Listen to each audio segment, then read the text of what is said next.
अस्सलाम वालेकुम students, welcome to my channel. जैसे कि आप लोगों को पता है कि हमारी इंट्रोडक्शन टू कंप्यूटिंग CS 101 की असाइनमेंट नंबर 1 अपलोड हो चुकी है और इसकी ड्यू डेट 24 मई 2021 में। ठीक है, तो आज 20 मई हो गई है। तो सोशल लेयर्स अपलोड करने का मकसद ये था कि मैं यूट्यूब पे काफ़ी जो मेरे भी सीनियर सर हैं उनके सॉल्यूशंस दिख रही थी। तो मैंने सोचा कि वो सॉल्यूशन बना रहे हैं तो स्टूडेंट्स को मिल गया होगा सॉल्यूशन। लेकिन मैंने जब वो सॉल्यूशन देखे ग्रुप्स में भी आए तो मुझे बहुत हैरत हुई कि वो इतने मतलब पढ़े लिखे भी लोगों को स्टूडेंट्स को गलत गाइड कर रहे हैं, क्योंकि वो जितने भी सॉल्यूशन मेरी नज़र से गुजरे हैं वो सब के सब गलत हैं और वो जो एक्सप्लेन भी कर रहे हैं उसकी कोई सेंस भी नहीं बन रही। वो जैसे भी एक्सप्लेन कर रहे हैं उसकी कोई सेंस भी नहीं बन रही। तो फिर मैंने ये सॉल्यूशन बनाने का फैसला किया है। ठीक है, तो मैंने अपनी तरफ से पूरी कोशिश की है। आप सब लोगों से रिक्वेस्ट है कि प्लीज़ मेरी पूरी वीडियो वॉच करें। इसमें मैंने आपको एक एक चीज़ का बताया और आपको पूरे रेफरेंस के साथ सॉल्यूशन करवा रही हूँ। इसका क्वेश्चन नंबर 1 बहुत ज़्यादा इंपॉर्टेंट है। ठीक है, तो ये असाइनमेंट है और इसमें उन्होंने हमें इंस्ट्रक्शंस वगैरह दी हुई हैं कि आपने ड्यू डेट के बाद सबमिट नहीं करवानी। ठीक है, आप लोगों को ये पता होना चाहिए कि आप अपनी असाइनमेंट अगर आप सबमिट करवा भी चुके हैं तो दोबारा सबमिट करवा सकते हैं। ठीक है, तो आप दोबारा अपलोड कर दें, कोई मसला नहीं है। ठीक है, आपने उसको डॉक या मतलब डॉक्यूमेंट या डॉक्यूमेंट एक्स की फॉर्मेट में जमा करवानी है। ठीक है, इसका क्वेश्चन नंबर 1 जो है, क्वेश्चन नंबर 1 में उन्होंने ये कहा है कि ये हमें उन्होंने मेमोरी का स्नैपशॉट दिया है। उन्होंने कहा है कि जो है एक मेमोरी एड्रेस का स्नैपशॉट है और उसमें जो है E2 से लेके F4 तक जो है मेमोरी एड्रेस मेमोरी की एग्जीक्यूशन बताई हुई है। ठीक है, और उसके बाद CPU के रजिस्टर्स बताए हुए हैं कि इसके ये रजिस्टर्स हैं। ठीक है, 0 से F तक। और ठीक है, उसके तमाम बिट पैटर्न भी बताया गया है कि ये हेक्साडेसिमल में उन्होंने बिट पैटर्न हमें दिए हुए हैं। ठीक है, तो उसके बाद उन्होंने हमें ये पूरी मेमोरी की दी हुई है और उसके अंदर ये हमारे रजिस्टर्स हैं। ठीक है, ये हमारे उन्होंने प्रोग्राम काउंटर बताया हुआ है। प्रोग्राम काउंटर मतलब कि जो हमारी इंस्ट्रक्शन एग्जीक्यूट होने लगती है या होनी होती है नेक्स्ट इंस्ट्रक्शन, वो प्रोग्राम काउंटर में होती है। ठीक है, और ये हमें उन्होंने एड्रेसेस दिए हुए हैं और उसके सेल्स में उनका एड्रेसेस पे डाटा लिखा हुआ है। ठीक है, तो ये इंस्ट्रक्शन रजिस्टर है। इंस्ट्रक्शन रजिस्टर में ये होता है कि जो आपकी करंटली एग्जीक्यूटिंग जो इंस्ट्रक्शन होती है वो इंस्ट्रक्शन रजिस्टर में होती है। ठीक है, और ये हमें इन्होंने जो रजिस्टर दिए हुए हैं और रजिस्टर्स के अंदर ये डाटा स्टोर है। ठीक है, ये स्नैपशॉट है। ठीक है, और उसके बाद उन्होंने हमसे ये कुछ क्वेश्चंस पूछे हुए हैं। ठीक है, इन क्वेश्चंस का हमने जवाब देना है इस सारी चीज़ को देख के। ठीक है, तो इस क्वेश्चन को करने से पहले आप लोगों को चाहिए कि आप लोग अपने अपने जो हैंडआउट्स का जो मॉड्यूल नंबर 37 है इसको आप एक दफ़ा पढ़ लें। इसमें आपको पढ़ लेंगे तो आपको बहुत ज़्यादा सारी अंडरस्टैंडिंग हो जाएगी। ठीक है, आप लोगों को पहले तो काम आपने ये करना है कि आपने असाइनमेंट को पढ़ना है। उसके बाद आपने इस मॉड्यूल नंबर 37 को एक दफ़ा अच्छे तरीके से पढ़ लेना है। ठीक है, इसके अंदर आपको बहुत सारी आपकी कन्फ्यूजन दूर हो जाएगी। ठीक है, उसके बाद आपने इसको पढ़ने के बाद आपने अपनी अपेंडिक्स जो आपके डाउनलोड सेक्शन में अनाउंसमेंट हुई है नोट्स सेक्शन में, वहाँ पे आपने ये अपेंडिक्स को है डाउनलोड कर लेना है और उसके अंदर उन्होंने हमें मतलब बताया हुआ है कि किसका क्या ऑप कोड है और उसकी डिस्क्रिप्शन क्या है। ठीक है, तो इसी के इन तीनों चीज़ों के रेफरेंस से मैंने सोल्यूशन प्रिपेयर किया है। तो सोल्यूशन की तरफ चलते हैं। सोल्यूशन करने से पहले आप लोगों को पता होना चाहिए कि ये सब चीज़ें क्या है। ठीक है, ये बार बार यूज़ होंगी तो आप लोगों को ये देख लें कि क्या होता है। जो हमारा रजिस्टर होता है ये एक मेमोरी होती है एक टाइप की। ठीक है, और ये बहुत तेज़ मेमोरी होती है जिसके अंदर जो है जो भी डाटा और या इंस्ट्रक्शन जो इन एग्जीक्यूशन स्टोर होती है। ठीक है, इंस्ट्रक्शन या फिर डाटा जो प्रोग्राम के एग्जीक्यूशन के दौरान रजिस्टर्स के अंदर स्टोर होता है। ठीक है, वहाँ से जो हमारा डाटा को एक्सेस किया जाता है जल्दी से करने के लिए। ठीक है, प्रोग्राम काउंटर क्या होता है? प्रोग्राम काउंटर जो है ये CPU रजिस्टर है। ठीक है, और जो इसके अंदर ऐसा होता है कि जो भी नेक्स्ट इंस्ट्रक्शन एग्जीक्यूट होनी होती है मेमोरी से, उसको प्रोग्राम काउंटर में रखा जाता है। ठीक है, next instruction to be executed is placed in the program counter register. ठीक है, उसके बाद IR रजिस्टर क्या होता है? IR रजिस्टर को करंट इंस्ट्रक्शन रजिस्टर भी कहा जाता है, यानी कि CIR। ठीक है, ये कंट्रोल यूनिट का ऐसा पार्ट होता है जिसके अंदर जो करंटली एग्जीक्यूटेड इंस्ट्रक्शंस होती हैं, ये डिकोडेड इंस्ट्रक्शंस होती हैं, उसको जो है IR के अंदर रखा जाता है। ठीक है, उसके बाद आप लोग ये देख लेंगे लोड क्या होता है। लोड और स्टोर में फ़र्क आपको पता होना चाहिए कि लोड रजिस्टर में जो है जो कंटेंट होता है वो लोड, जब हमारे पास लोड इंस्ट्रक्शन होती है तो जो रजिस्टर का कंटेंट है, रजिस्टर में जो मेमोरी का कंटेंट लोड किया जाता है। ठीक है, रजिस्टर के अंदर मेमोरी का कंटेंट आता है। ठीक है, और जब स्टोर इंस्ट्रक्शन होती है उसमें जो रजिस्टर का कंटेंट होता है वो मेमोरी में जाता है। ठीक है, ठीक है, अब हम चलते हैं नेक्स्ट हमारे पास मैंने ये सोल्यूशन की तरफ पूरा एक्सप्लेन किया है, जैसे कि उन्होंने हमें हेडर में एक्सप्लेन किया था ना कि ये इंस्ट्रक्शन हो रही है और ये क्या इंस्ट्रक्शन कर रही है पूरे मतलब स्नैपशॉट के अंदर मैंने वो सारी इंस्ट्रक्शन अपने सोल्यूशन के अंदर लिखी है। ठीक है, अच्छा, अब आप लोग देखिए कि हमें हमारे जो असाइनमेंट की स्नैपशॉट की तरफ देखिए। सबसे पहले हमारे पास जो प्रोग्राम काउंटर है, प्रोग्राम काउंटर में हमारे पास E2 है, मतलब कि जो भी हमारा इस वक्त इंस्ट्रक्शन मतलब जिस पे कंट्रोल जाएगा जिस एड्रेस पे उसका वो एड्रेस है E2, ठीक है। तो E2 जो एड्रेस है, E2 एड्रेस पे हमारे पास जो सेल है, E2 एड्रेस पे हमारे पास जो सेल है वो है 15, ठीक है। तो जो हमारी एड्रेसिंग स्कीम हम यूज़ कर रहे हैं वो एड्रेसिंग स्कीम हमारे पास 16 बिट्स है, ठीक है। 16 बिट्स मतलब कि 2 बाइट्स की, ठीक है। तो 16 बिट्स होने की वजह से हम इन दोनों सेल्स को लेंगे, ठीक है। और सीपीयू को पता होगा कि ये हम 2 सेल्स को ले रहे हैं, ठीक है। तो जब हमारी E2 इंस्ट्रक्शन एग्जीक्यूट होगी तो उसके साथ E3 भी एग्जीक्यूट साथ ही हो जाएगी, ठीक है। तो जब E2 हमारे पास एग्जीक्यूट होगी तो हमारे पास जो इंस्ट्रक्शन रजिस्टर में 15F2 आ जाएगा, ठीक है। जब हमारे पास E2 से हम इस एड्रेस पे आएंगे सेल 15F2 पे, तो हमारे पास इंस्ट्रक्शन रजिस्टर में 15F2 आ जाएगी, ठीक है। 15F2 हमारे पास क्या करेगी? अच्छा, 15F2 में हमारे पास जो 1 है ना, ये 1 हमारे पास जो है किस चीज़ का हमने देखना है अपनी अपेंडिक्स में जाके कि 1 हमारा किस चीज़ का ऑप कोड है, ठीक है। 1 हमारे पास जो इनका जो पहला हिस्सा होता है ना वो हमारे पास ऑप कोड होता है, ठीक है। इसका ये 1 है ना, तो इसका ये 1 ऑप कोड है, ठीक है। अब हम देखते हैं वन ऑप कोड किस चीज़ का है, ठीक है। 1 हमारा जो ऑप कोड है वो लोड का ऑप कोड है। और 1 में क्या होता है? 1 में ये होता है कि 1 का जो डिस्क्रिप्शन में हमारे जो अपेंडिक्स में लिखा हुआ है कि load the register R with the bit pattern found in the memory cell whose address is XY, ठीक है। इसमें क्या होता है कि रजिस्टर आर के हम लोड कर देते हैं XY पे जो भी मतलब कि एड्रेस XY पे जो भी कंटेंट मौजूद होता है, ठीक है। जो बिट पैटर्न मौजूद होता है वो रजिस्टर आर में लोड हो जाता है, ठीक है। तो इसी तरह मैंने इसे किया है। अब लोग चलते हैं अपने सोल्यूशन की तरफ। इसमें हमारे पास ये है कि E2, ठीक है। हमारे पास PC E2 है, ठीक है। और इंस्ट्रक्शन रजिस्टर है 15F2, ठीक है। 15F2 के साथ क्या होगा? एक तो हमारे पास ये है कि 1 हमारे पास है जी लोड का ऑपकोड, ठीक है। 1 क्या का इसका मतलब ये है कि ये जो हमारे पास 15F2 would cause the content of memory cell located at F2 to place in the register F5, यानी कि F2 एड्रेस पे जो भी हमारे पास कंटेंट मतलब कि स्टोर होगा या लोकेट होगा उसको रजिस्टर 5 में लिख दिया जाएगा, ठीक है। लोड कर दिया जाएगा, ठीक है। F2 पे जो भी कंटेंट होगा उसको रजिस्टर 5 में लोड कर दिया जाएगा, ठीक है। अब हम हमारी असाइनमेंट क्वेश्चन की तरफ चलते हैं। असाइनमेंट क्वेश्चन में देखते हैं कि हमारे पास F2 पे क्या कंटेंट पड़ा है। F2 पे हमारे पास जो कंटेंट पड़ा है वो 02 है, ठीक है। तो हम लोग इस बात को माइंड में रख लेंगे। तो हमारे पास जो है F2 में इस वक्त जो F2 का जो कंटेंट है वो रजिस्टर 5 में आ जाएगा, यानी कि रजिस्टर 5 में हमारे पास पहले 07 था, ठीक है। और F2 का कंटेंट होने के बाद हमारे पास यहाँ पे 02 आ जाएगा, ठीक है। तो अभी मैं समझाने के लिए कर रही हूँ, आपको इन पे सोल्यूशन भी दे दूँगी, ठीक है। तो नेक्स्ट चलते हैं। नेक्स्ट हमारे पास जो है प्रोग्राम काउंटर, जब हमारे पास E2 ने हमारे पास दो मतलब एड्रेसेस उठाए थे, E2 भी उठा लिए थे, E3 भी उठा लिए थे। तो नेक्स्ट हमारे पास जो है PC में E4 आ जाएगा, ठीक है। तो E4 जब हमारे पास आ गया तो E4 के अंदर आप जाके हमारे क्वेश्चन देखते हैं कि E4 में जो हमारे पास इंस्ट्रक्शन आएंगी वो हमारे पास 1 to F4 आएगी, ठीक है। हमारे पास इंस्ट्रक्शन रजिस्टर में 1 to F4 आ जाएगी, ठीक है। तो आप लोगों को मैंने बताया था कि 1 जो ऑपकोड है 1 हमारा लोड का ऑपकोड है, ठीक है। 1 हमारा लोड का ऑपकोड है, ठीक है।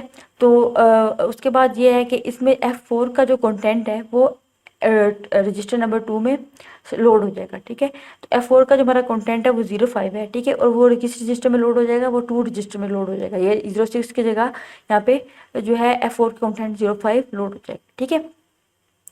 अच्छा जी, ये दो इंस्ट्रक्शंस हमारी होगी, ठीक है। नेक्स्ट हमारे पास हमारा जो प्रोग्राम काउंटर में जो है E6 आ जाएगा, जो कि हमारी अब इंस्ट्रक्शन E6 की एग्जीक्यूट होगी, ठीक है। तो E6 हमारे पास क्या है? E6 में हमारे पास जो सेल में जो कंटेंट पड़ा है वो F115 है, ठीक है। तो हमको मैंने बताया कि जो पहला हमारे पास हिस्सा होगा F मतलब सेल में जो पहला हिस्सा होगा वो हमारे पास ऑप कोड होगा, ठीक है। तो हमारे अपेंडिक्स में जाकर देखते हैं कि 5 किसका ऑप कोड है, ठीक है। तो 5 जो हमारा ऑप कोड है वो हमारा ऐड का ऑप कोड है, ठीक है। ऐड का ऑप कोड है, ठीक है। ऐड में ये होगा कि जो ऐड में जो रजिस्टर जो हमारा होगा मतलब थर्ड और फोर्थ जो हमारा डिजिट होगा वो हमारे रजिस्टर होंगे, ठीक है। उन दोनों रजिस्टर्स के जो कंटेंट को जो है वो प्लस किया जाएगा, ठीक है।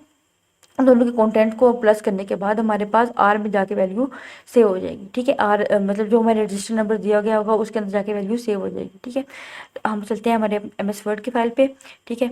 अच्छा, हमारे पास यहाँ पे जो है 5115 है ना, तो 5 हमारा ऑप कोड हो गया उसका, 5 हमारा ऑप कोड हो गया प्लस करने का, ठीक है। इस और ये 1 5 हमारे पास हो गया, 1 हमारा रजिस्टर हो गया, 5 भी हमारा रजिस्टर हो गया, ठीक है। 1 और 5 के जो रजिस्टर्स की जो वैल्यू होगी उनको प्लस किया जाएगा, ठीक है। और 1 रजिस्टर नंबर 1 में जाके उसको सेव कर दीजिएगा, ठीक है।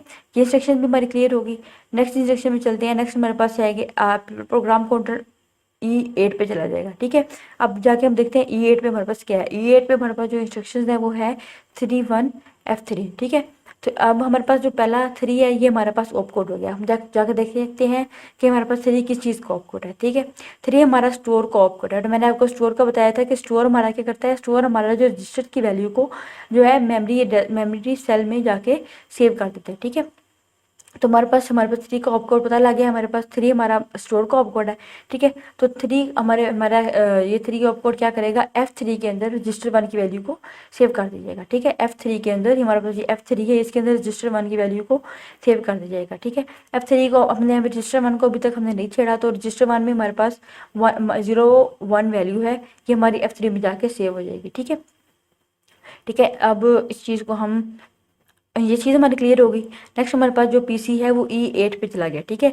E8 से के बाद E9 के पे चला गया, E8 E9 हो गया, ठीक है। और ये हेक्सा पे चल रहा है, तो 10 हमारे पास हेक्सा में नहीं होता, हमारे पास 10 की जगह ए आ जाता है, ठीक है। तो हम EA पे आ गए, ठीक है। तो यहाँ पे फिर जो EA में हम जाके इंस्ट्रक्शन देखते हैं। EA में हमारे इंस्ट्रक्शन है जी 5003, ठीक है। तो 5 मैंने अभी पढ़ा है, एक इंस्ट्रक्शन की है कि 5 हमारे पास एडिशन की जो है ऑप कोड होता है, ठीक है। तो इसमें क्या होगा कि रजिस्टर 3 और रजिस्टर 0 इन दोनों की जो वैल्यूज़ है वो ऐड होंगी, ठीक है। और रजिस्टर 0 पे जाके सेव हो जाएंगी, ठीक है। ये इंस्ट्रक्शन क्लियर होगी, ठीक है। नेक्स्ट चलते हैं। नेक्स्ट हमारे पास इंस्ट्रक्शन ये है कि हमारे पास जो प्रोग्राम काउंटर EC पे गया है, ठीक है। जब हमारा प्रोग्राम EC पे गया है, हम यहाँ पे देखते हैं कि EC हमारे पास B1 F0 है, ठीक है। तो हम जाकर देखते हैं कि जो B हमारा ऑप कोड किस चीज़ का है, ठीक है। तो इधर चलते हैं। B हमारे पास जो ऑप कोड है वो जंप का ऑप कोड है, ठीक है। इससे हम जंप करते हैं। जंप कैसे करेंगे, अच्छा, जंप की ये थोड़ी सी ट्रिकी बात है कि जंप में ये होता है कि जो भी हमारे पास XY पे जो भी बिट पैटर्न होगा, ठीक है, उसको हम कंपेयर करेंगे रजिस्टर। हम ऐसे करेंगे कि जो भी हमारे पास XY में जो भी एड्रेस होगा उस पर हम जंप करेंगे। क्यों करेंगे जब हम XY पे, जब हमारे पास जो रजिस्टर आ रहा है, यानी कि जो हमारा थर्ड एंट्री होगी, हमारी लेफ्ट राइट से थर्ड एंट्री होगी, उस रजिस्टर को हम रजिस्टर 0 के साथ हम मतलब कंपेयर करेंगे, ठीक है। जो इस जगह पे सेकंड एंट्री में जो रजिस्टर होगा और रजिस्टर 0 की जो वैल्यू अगर सेम आएगी तो हम XY के पे जाके जंप करेंगे, यानी कि हमारा जो प्रोग्राम काउंटर का जो है प्रोग्राम काउंटर में XY की वैल्यू चली जाएगी और हमारी जो नेक्स्ट इंस्ट्रक्शन जो एग्जीक्यूट होगी वो हमारे पास XY इंस्ट्रक्शन होगी, ठीक है। और अगर ये दोनों आपस में इक्वल नहीं आएंगे तो हमारा जो प्रोग्राम है वो नॉर्मली एग्जीक्यूट होगा, जैसे नॉर्मली एग्जीक्यूट होता है वैसे एग्जीक्यूट होगा, ठीक है। अब हम नेक्स्ट चलते हैं। ये आपको जब मैं करवाऊंगी वीडियो दिखाऊंगी तब आपको समझ आ जाएगी। नेक्स्ट हम चलते हैं। नेक्स्ट हमारे पास है जी, हमारे पास जो प्रोग्राम काउंटर है वहाँ जब मैंने किया था तो इंस्ट्रक्शन जो है हमारे पास वो इक्वल नहीं आई थी, मतलब कि जो है रजिस्टर 1 और रजिस्टर 0 की जो इंस्ट्रक्शन है वो आपस में इक्वल नहीं आई थी, तो हमारा जो प्रोग्राम है नॉर्मली एग्जीक्यूट होता है, ठीक है। तो प्रोग्राम कोडर में हमारा डबल ई आ गया। अच्छा, डबल ई में जाकर देखते हैं डबल ई में हमारे पास कौन कौन से सेल आते हैं। डबल ई में हमारे पास 9121 आता है, ठीक है। 9 हम जाकर देखते हैं कि 9 हमारा ऑप कोड किस चीज़ का है, ठीक है। 9 हमारा जो ऑप कोड है वो एक्सक्लूसिव और का, ठीक है। एक्सक्लूसिव और में हम ये करेंगे कि हमारे पास जो सेकंड और थर्ड और फोर्थ एंट्री होगी, ठीक है, उन दोनों को हम आपस में जो एक्सक्लूसिव और करेंगे, ठीक है। और उसको रजिस्टर R में जाके हम सेव कर देंगे, ठीक है। एक्सक्लूसिव और में ये होता है कि 1 1 हो तो 0 होता है और 0 0 हो तो 0 होता है, ठीक है। 1 0 1 0 और 0 1 हो तो 1 हो जाता है, ठीक है। तो ये हमारा एक्सक्लूसिव और भी हो गया। तो चल के देखते हैं। एक्सक्लूसिव वर्क में हमारे पास ये है कि हमारे पास रजिस्टर 2, ठीक है, इस रजिस्टर और रजिस्टर 1 इन दोनों रजिस्टर्स को हम और एक्सक्लूसिव और करेंगे, एक्सप्लोर करेंगे, ठीक है। और जो वैल्यू आएगी उसको हम रजिस्टर 1 में जाके सेव कर देंगे, ठीक है। नेक्स्ट चलते हैं। नेक्स्ट हमारे पास आ जाती है PC, जो हमारा F0 पे जाके शिफ्ट हो जाता है, ठीक है। F0 पे चलते हैं। F0 हमारे पास जो F0 में हमारे पास सेल है वो C सेल है, ठीक है, C000, ठीक है। तो हम जाकर देखते हैं कि जो हमारे पास C की चीज़ का ऑप कोड है। अपेंडिक्स में चलते हैं। अपेंडिक्स में हमारे पास आता है कि C में जो एग्जीक्यूशन हाल्ट हो जाती है, यानी कि हाल्ट का मतलब होता है स्टॉप हो जाती है, रुक जाती है, ठीक है। उसके बाद कोई भी प्रोग्राम की एग्जीक्यूशन नहीं होती, ठीक है। तो हमारा प्रोग्राम एक तरह का हाल्ट हो गया है, ठीक है। अब हम जाके चल के देखते हैं कि हमारे पास जो वैल्यूज़ आई थी वो क्या थी। तो ये आपने जो अपने सोल्यूशन में जाके अगर आप इस फॉर्मेट में लिख दें तो सारा आपकी जो बात है वो क्लियर हो जाएगी। ऊपर वाले जो मैंने चीज़ें बताई हैं वो सिर्फ समझने के लिए थी, और आपने सबमिट में इस तरह के फॉर्मेट में जाके आंसर लिख दीजिएगा, ठीक है।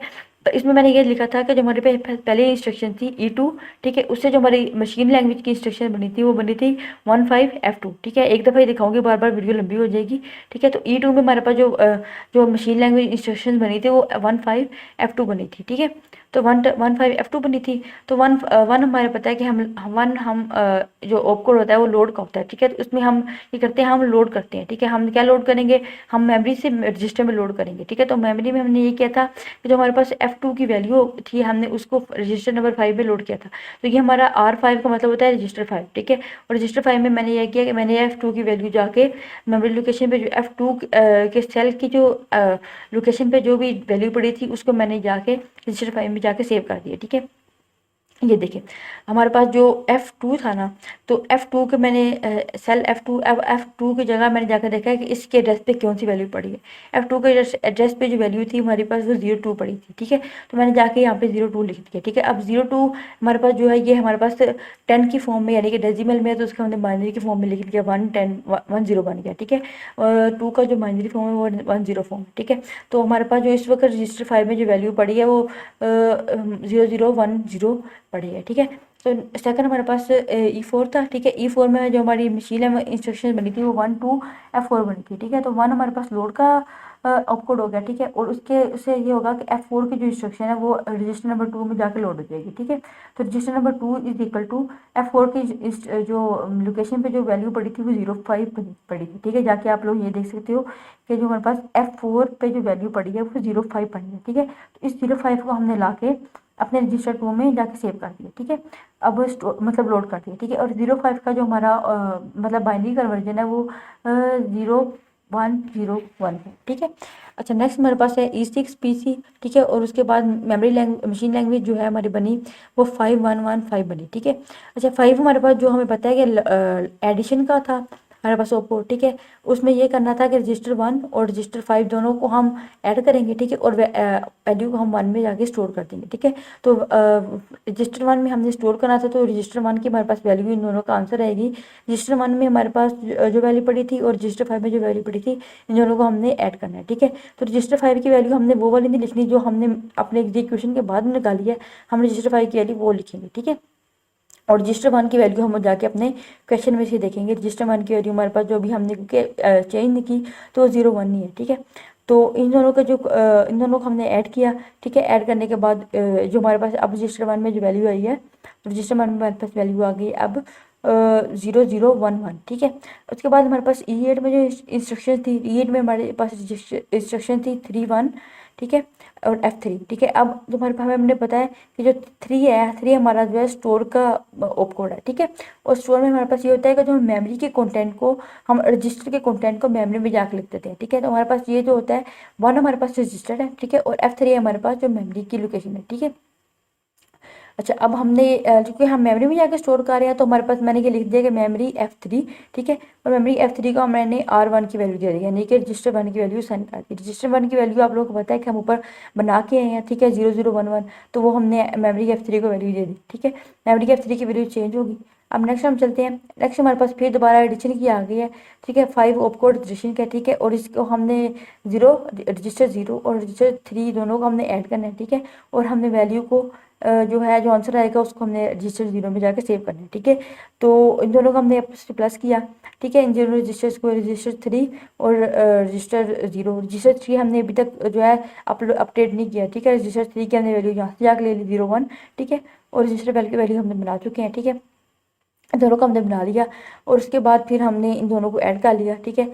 तो ये हमारे पास आ गया। नेक्स्ट हमारे पास इंस्ट्रक्शन आ गई। इंस्ट्रक्शन हमारे पास है जी B1F0, ठीक है। बी हमें पता है कि हम बी में हम जंप करते हैं, ठीक है। और जंप हम करते हैं हमारे पास जो रजिस्टर 1 होता है, रजिस्टर 1 यहाँ पे जो सेकंड नंबर पर जो रजिस्टर होता है उसको हम रजिस्टर 0 के साथ कंपेयर करेंगे, ठीक है। और अगर इक्वल आएंगे तो हम जो है हम F0 अब इंस्ट्रक्शन एग्जीक्यूट करने लग पड़ेंगे। हमारे पास प्रोग्राम जो है प्रोग्राम काउंटर F0 पे चला जाएगा, ठीक है।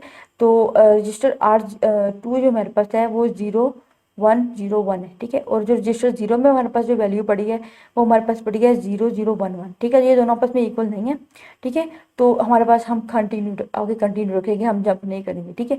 तो नेक्स्ट हमारे पास है डबल ई जो प्रोग्राम काउंटर है, और उसमें जो मशीन ML है वो 9120 है, ठीक है। 9120 का मतलब ये है कि आप लोगों को पता है कि 9 जो हमारे पास जो ऑपकोड है वो एक्सक्लूसिव और का ऑपकोड है, ठीक है। तो एक्सक्लूसिव और का ऑपकोड में ये हम ये करते हैं कि हम जो थर्ड और फोर्थ जो रजिस्टर होते हैं इन दोनों को हम आपस में एक्सोर करेंगे, ठीक है। एक्सोर करने के बाद जो वैल्यू आएगी उसको हम रजिस्टर में जाके सेव कर देंगे, ठीक है। तो R2 को हमने एक्सोर किया R1 के साथ, ठीक है। R2 में हमारे पास वैल्यू थी 0100 0101, ठीक है।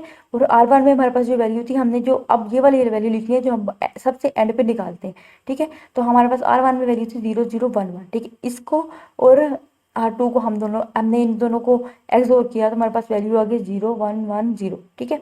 तो अब हमारे पास जो R1 में वैल्यू पड़ी है उसको वो है 0110, ठीक है। नेक्स्ट हमारे पास जो है F0 जो है F0 पे जो हमारे पास जो इंस्ट्रक्शन बनती है IR बनता है वो C000 है, ठीक है। तो उस पर जो हमारे पास सी जो हमारा कोड है वो हाल्ट का है, ठीक है। तो हमारा जो प्रोग्राम है वो हाल्ट हो जाएगा, ठीक है। नेक्स्ट हम चलते हैं, नेक्स्ट हम क्वेश्चन के आंसर बताती हूँ आप लोगों को। और वो मुझसे पूछ रहे हैं कि determine the content of register 1 when the machine hearts, ठीक है। जब मशीन हार्ट होती है तो रजिस्टर 1 की वैल्यू क्या है। क्योंकि मशीन हाल्ट हो गई है तो उसके बाद हम ऐसे करेंगे कि हम इसके बाद की जो भी कोई भी एग्जीक्यूशन है वो हम नहीं करेंगे, ठीक है। 00 इसके बाद की वो एग्जीक्यूशन नहीं करेंगे, जो कर चुके वो कर चुके, बाद में हम कोई एग्जीक्यूशन नहीं करेंगे, ठीक है। तो हमारा पहला क्वेश्चन है कि रजिस्टर 1 की वैल्यू बताएं जब हमारी मशीन हाल्ट हो जाती है, ठीक है। तो हमारी मशीन हाल्ट यहाँ पे आके हुई है, ठीक है। तो इससे पहले पहले जो हमने रजिस्टर 1 की जो वैल्यू निकाली थी वो है 0110, ठीक है। तो ये हम ला के यहाँ पे इंटर कर देंगे, ठीक है।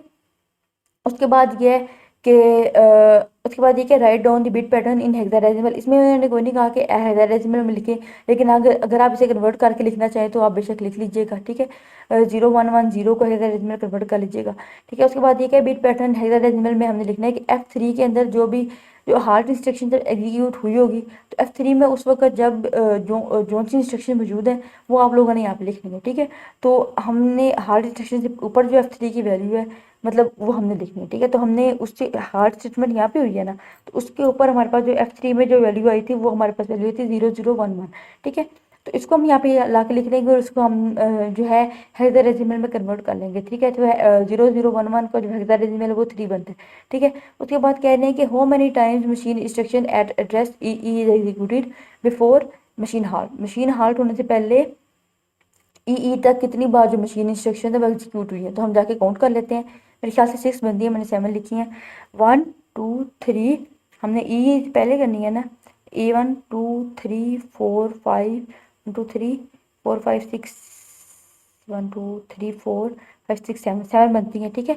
बिफोर F0 करनी है, at is E before machine halt, ठीक है। तो 7 टाइम्स बनती है ये, ठीक है। और उसके बाद ये क्या, determine the content of register 0 after the instruction at F E C is executed.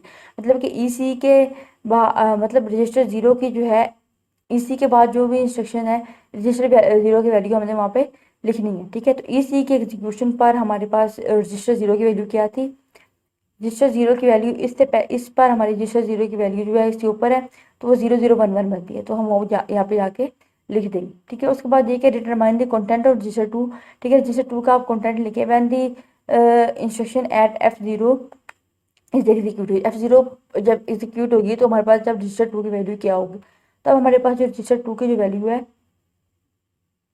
F0 से पहले हमारे पास रजिस्टर 2 की वैल्यू जो है ये ऊपर सबसे ऊपर है, ठीक है। इसको हमने कन्वर्ट नहीं किया, 0110 ठीक है।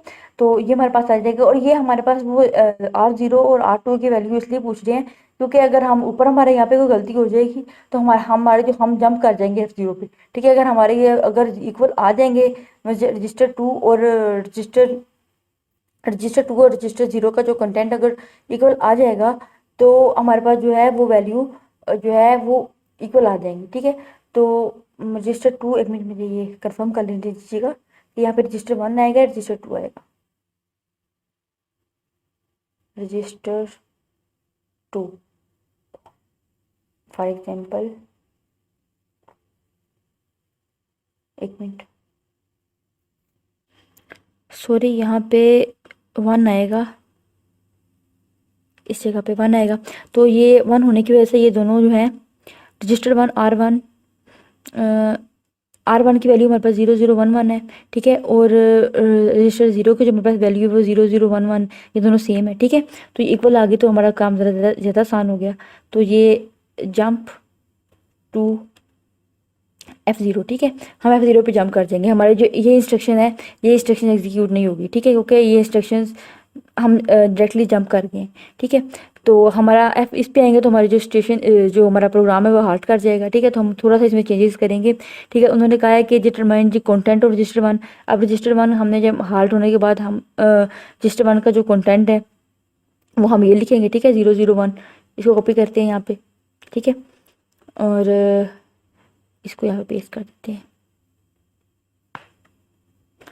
उसके बाद वो हमसे कह रहे हैं कि ये हमारा सेकंड वन, ठीक है, और ई पे जो हमारे पास कितनी बार मशीन इंस्ट्रक्शंस एग्जीक्यूट हो रही हैं, तो ये हमारी F6 बनेगी, ठीक है, 1 2 3 4 5 6, क्योंकि ये जो है खुद एग्जीक्यूट नहीं हो रहा, ठीक है। तो ये 6 टाइम बन गया। और determine the content of register 0 after the instruction at AC is executed. हमने रजिस्टर 0 के कंटेंट लिखना है तो वो रजिस्टर 0011 ये सेम सही लिखा है हमने, ठीक है। और नेक्स्ट हमारे पास है कि register content of register 2 with when the हमने ये क्या बोल हमने रजिस्टर 2 का जो कंटेंट है वो लिखना है, ठीक है। तो रजिस्टर 2 का जो कंटेंट है हमारे पास वो 0101 है, ठीक है, 0101। तो ये हमारा ठीक है। तो ये हमारा सोल्यूशन था। क्वेश्चन नंबर 1 मैंने आपको करवा दिया है, तो 2 भी इंशाल्लाह मैं जल्दी पोस्ट कर दूँगी। तो आप लोग लास्ट भी देख लीजिएगा, और प्लीज़ कोई गलती हो गई हो तो करेक्शन कर लीजिएगा। और thank you so much for watching and खुदा हाफिज़।